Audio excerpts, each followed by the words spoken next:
Guys, balik lagi bersama Akbar CK. Pendukung sama yang didukung sama-sama ngedabrusnya. Kalau nggak memfitnah, ya ngejelek-jelekin. Kalau mengkritik bukan berdasarkan data, tapi berdasarkan rasa. Republik ini demokrasi dirusak oleh Pak Jokowi pada periode kedua terutama, dan dilanjutkan kerusakannya oleh Presiden Prabowo. Yang ikut gengnya Pak Jokowi hanya segelintir aja. Yang lainnya orang Solo semua mendukung Pak Prabowo Subianto menegakkan untuk bangkit Indonesia bangkit gitu ya. Jadi kalau dibilang geng Solo beliau tersinggung itu. Orang Solo nggak dukung Pak Jokowi kok. Apa masalahnya kalau memang mendukung Pak Prabowo? Tidak mungkin orang emosional bisa memimpin bangsa ke depan, apalagi Indonesia. Mohon maaf ya, dengan 274 juta penduduknya, kemudian ditambah dengan 360 suku-suku, masalahnya pasti sangat kompleks. Kalau kita mau dipimpin oleh orang yang emosional, wah pasti kita berantakan sekali. Mengarahkan pohon tumbuh itu pada saat sudah jadi kayu atau pada saat dia masih tumbuh awal? Awal. Makanya di usia yang belia itulah kita bisa mengarahkan. Makanya saya sering bilang, kalau ada orang yang korup nih Bu, jangan ditanya universitasnya di mana, tapi tanya TK-nya di mana. TK-nya di mana? Karena belajar tentang kejujuran itu di usia belia. Lagi main TK, ini barang milik saya, milik orang lain, itu belajar di situ.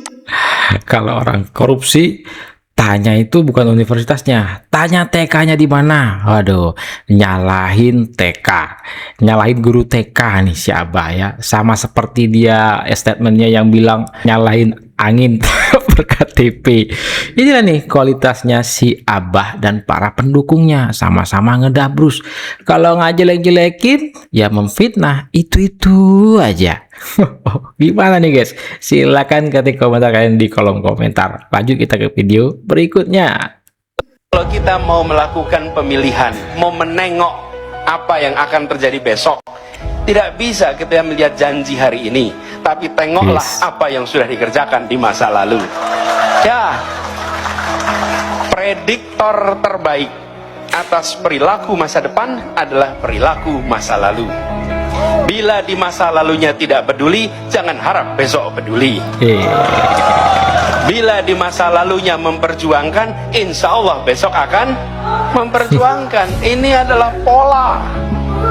Karena itulah kenapa kita bicara tentang rekam jejak, bicara tentang apa yang digunakan ketika menjalankan amanat di masa lalu sebagai prediktor apa yang. Penafsiran saya sebagai anggota DPRD bekerja sama Pak Anies, saya punya hak untuk menilai kecepatan beliau dalam mengeluarkan kata-kata itu tidak berbanding lurus dengan kecepatan beliau dalam mengeksekusi tata kota. Jauh. Perpres 55 tahun 2018. Target dari Pak Jokowi ada sekitar 13-an rute LRT. Yang dikerjakan yang mana? Yang di dapil saya aja tuh, di Kelapa Gading Velodrome aja. Cuman bolak-balik Kelapa Gading Velodrome. Nah itu kan cuman keren di kata-kata. Gak ada eksekusi nyatanya, itu jauh. Kecepatan tata katanya nggak berbanding lurus. Itu di 2021 tuh beliau sudah kerja berapa tahun? Isinya tolong dong. Ini bahasa saya ya, tapi nanti silakan ditampilkan. Isinya intinya semua tolong Pak Sekda beresin. Jadi kalau ada apa-apa Sekda yang salah. Itu di akhir masa jabatan baru suruh Sekda beresin semua. Sisanya cuman kata-kata di RPJMD yang manis-manis saja. Konyolnya di masa akhir jabatan Pak Gubernur suruh Sekda bersih-bersih. Ada tulisannya apa? Tolong bikin master plan. Loh, orang kerja itu pasti udah punya master plan dulu di awal. Terlalu banyak narasi sampai beliau ngomong di forum apa tuh. Yang penting gagasan narasi di ujungnya baru karya. Karyanya ngerjain siapa? Ingub, suruh Sekda yang kerjain. Kalau gitu gajinya Pak Anies kasih aja semua ke Sekda. Itu tuh ya. Ini yang mau jadi pemimpin, yang ngotot banget mau jadi presiden. Aduh, kacau lah negeri ini ya kan. Korupsi nyalain TK-nya. Nggak mungkin di TK itu ngajarin yang enggak, ngajarin mencuri. Udah pasti TK tuh moral yang diajarin, kejujuran. Kalau dia bilang tanya TK-nya, berarti menuduh nih kalau orang korupsi TK-nya nggak betul. Guru TK-nya ngajarin nggak betul. Itu maksudnya, Pak Anies. Kan kepada rakyat, sebetulnya sekali perjalanan presiden ke luar negeri itu menghabiskan anggaran berapa? Ternyata Pak Prabowo itu memecahkan rekor dalam jumlah lawatan Presiden Indonesia sejak Bung Karno sampai sekarang. Pak Prabowo sudah pergi ke luar negeri sebanyak 49 kali. Dan jangan terlalu sering pergi ke luar negeri. Sementara ini jangan terlalu sering pergi ke luar negeri dulu ya Pak Prabowo ya. Pendukung-pendukung Anies semua nih. Woi, pemuja Anies, Nandang Sutisna, lo nyinyirin terus kan setiap Prabowo ke luar negeri, sampai lo bilang ini adalah jalan-jalan lah, segala macem. Tapi lo tahu nggak, orang yang dipuja-puji, didewakan oleh partai lo, Partai Gerakan Rakyat, yang ideologinya cuma mengkultuskan Anies Baswedan, kira-kira Anies itu pendapatnya apa sih soal kunjungan luar negeri? Nih lo dengerin dulu. Bapak sekalian, bertahun-tahun Indonesia absen di pertemuan PBB. Kepala negara tidak muncul, selalu Menteri Luar Negeri. Ini Bapak sekalian, kalau kita tidak aktif di dunia internasional, itu seperti begini. Kita warga kampung, ukuran rumahnya nomor 4 terbesar di RT itu, tapi kalau rapat kampung kita tidak pernah datang. Cuman kita bayar iuran jalan terus, bikin rame juga tidak. Sudah saatnya kita tidak lagi pasif. Sudah saatnya kita ambil posisi yang proaktif. Lu denger nggak? Anies Baswedan aja itu mendukung Indonesia untuk aktif di berbagai pertemuan internasional. Karena kita itu negara dengan penduduk 4 terbesar di dunia. Masa diem-diem aja? Lo sebenarnya dukung Anies tuh ngerti nggak sih isi pikiran Anies? Atau lo nggak bisa mikir? Bisanya cuma bikin konten fitnah, recehan, nyinyir, nggak jelas setiap hari di Instagram. Itu doang yang lo bisa. Menurut kalian gimana? Coba komen, follow juga boleh. Aku itu kadang suka bingung sama kau semuanya. Kita pernah punya pemimpin yang jarang-jarang ke luar negeri kau anggap salah, kau kritik-kritik, kau bully-bully. Kita pernah punya pemimpin yang jarang-jarang hadir di forum-forum internasional, sepanggung dengan negara-negara lain, juga salah, beginilah, begitulah, dan seterusnya, dan seterusnya. Kita pun juga punya pemimpin yang sering sekali ke luar negeri, bagi kau juga salah. Kita juga punya pemimpin yang sering hadir di forum-forum internasional, duduk sepanggung dengan negara-negara besar lainnya, bagi kau juga salah. Sering-sering ke luar negeri, cari kerjasama, begini, begitu, bagi kau juga salah. Jadi menurut kau, pemimpin kita itu seharusnya gimana? Jarang-jarang ke luar negeri kah? Jarang-jarang di forum internasional kah? Atau harus sering ke luar negeri menunjukkan betapa kita ini bangsa besar, bahwa kita ini sejajar dengan negara-negara yang lainnya? Kan begitu jalan ceritanya. Keren. Tapi bagi saya yang paling penting, mau sering ke luar negeri, mau jarang ke luar negeri, pulangnya itu bawa oleh-oleh, bawa kerjasama, dan bawa investasi. Itu yang paling penting. Nah, iya. Itu yang paling penting, kata Adi Praitno.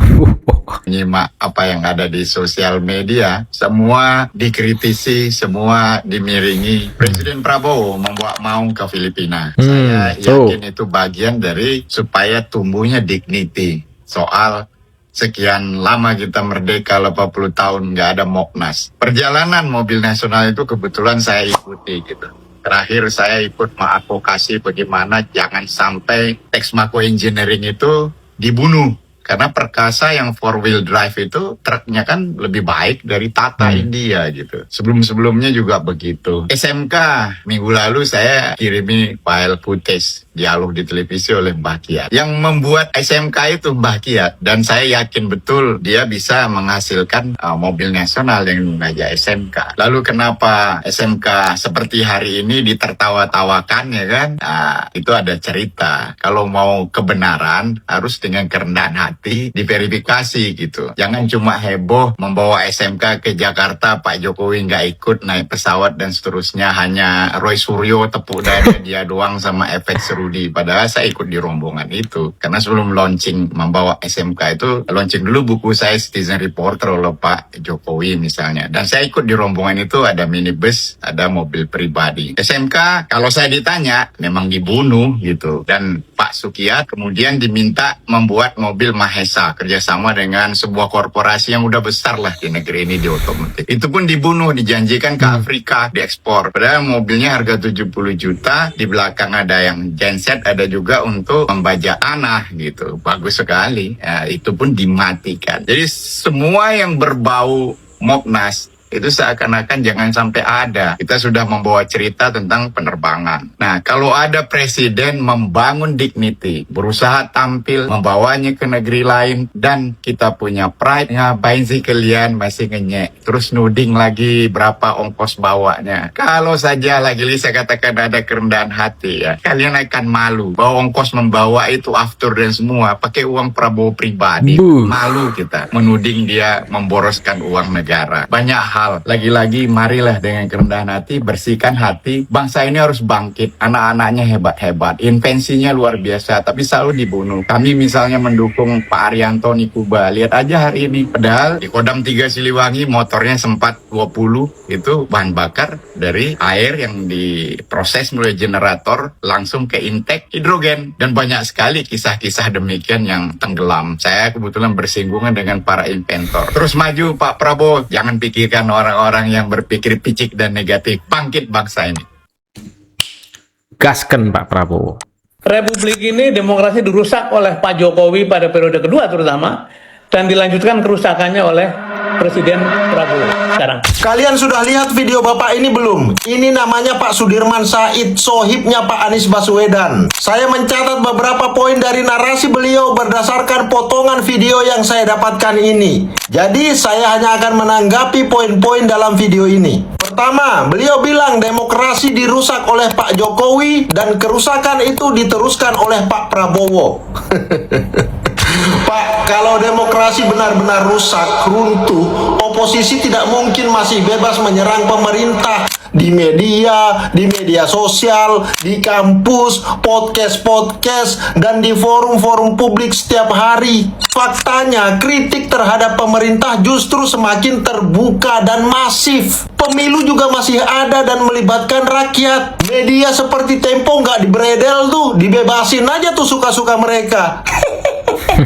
Jadi sisi demokrasi mana yang dirusak, Pak? Netizen boleh ikut menjawab di kolom komentar. Kemudian yang kedua, beliau bilang ekonomi kita sebenarnya sedang krisis. Pemerintah hanya bilang baik-baik saja.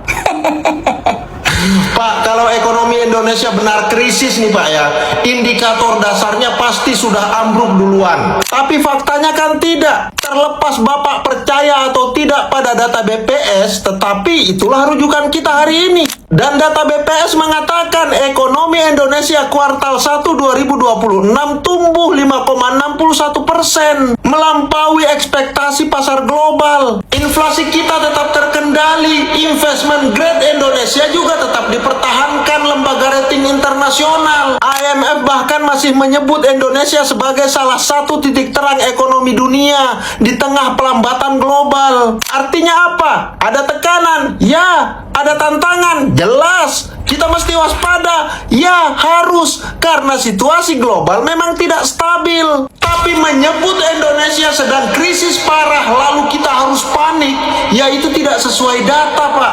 Lalu yang ketiga, Pak Sudirman juga mengatakan bahwa presiden kita tidak punya sense of crisis karena sering ke luar negeri.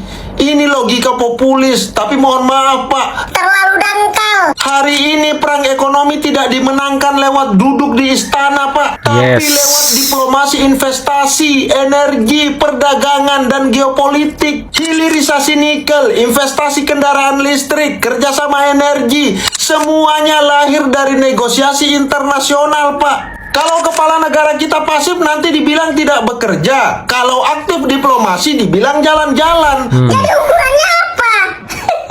Kemudian yang keempat, soal makan bergizi gratis. Beliau bilang namanya saja sudah menyesatkan. Karena sebenarnya tidak gratis. Karena pakai uang rakyat. Saya tahu nih, minjam kata-kata ketua BEM UGM kan Pak. Pak, semua program negara memakai uang rakyat. BPJS pakai uang rakyat. Sekolah negeri pakai uang rakyat. Subsidi BBM juga pakai uang rakyat. Semua fasilitas publik kita, jalan raya, jalan tol, stasiun, terminal, gedung-gedung pelayanan publik, semuanya dibiayai pakai uang rakyat, Pak. Jadi argumen gratis atau tidak gratis itu sekedar permainan diksi aja sebenarnya, Pak. Ngapain terjebak di situ? Kalau mau protes dengan istilah gratis gratis dalam sebuah program. Coba dicek Pak, program Pak Anies Baswedan saat menjabat sebagai gubernur. Banyak tuh istilah gratisnya di sana. Yang lebih penting itu sebenarnya manfaatnya Pak. Program MBG ini dirancang untuk menekan stunting, memperbaiki kualitas gizi anak, memperkuat SDM jangka panjang, sekaligus menggerakkan UMKM dan rantai pangan lokal. Bahkan banyak negara maju menjalankan program serupa karena sadar kualitas SDM menentukan masa depan ekonomi. Pelaksanaannya belum sempurna. Ya Pak, benar, saya setuju. Ini program nasional Pak, melibatkan banyak elemen, banyak manusia. Langsung sempurna itu keajaiban Pak. Yang penting pengawasan, evaluasi, perbaikan, dan penindakan tetap dijalankan pemerintah. Itu namanya ikhtiar Pak. Begitu kira-kira. Thank you. Thank you. Nah ya, pendukung sama yang didukung sama-sama ngedabrusnya. Pokoknya lanjut Pak Prabowo Gibran 2 periode ya guys, yang merasakan masyarakat nih sekarang ya, bukan mereka-mereka yang sok mengkritisi pemerintah padahal tujuan mereka kepentingan pribadi mereka, kepentingan politik ya, demi Mas Anies untuk jadi presiden. Waduh, kacau. Anies bicara soal apa tadi, anak TK ya kan, orang korupsi itu ditanya TK-nya di mana. Di TK itu diajarkan masalah kejujuran ya, masalah moral lah intinya. Sekarang kita tanya, moral Mas Anies ini di mana ya, TK-nya di mana Mas Anies ini? Kok bisa berkhianat ke orang yang telah mengangkat derajatnya, yang telah menolongnya? Siapa itu? Bapak Presiden Prabowo Subianto. Tanya tuh, TK Anies di mana? Saya Akbar JK undur diri, jumpa lagi di next video. Assalamualaikum, bye.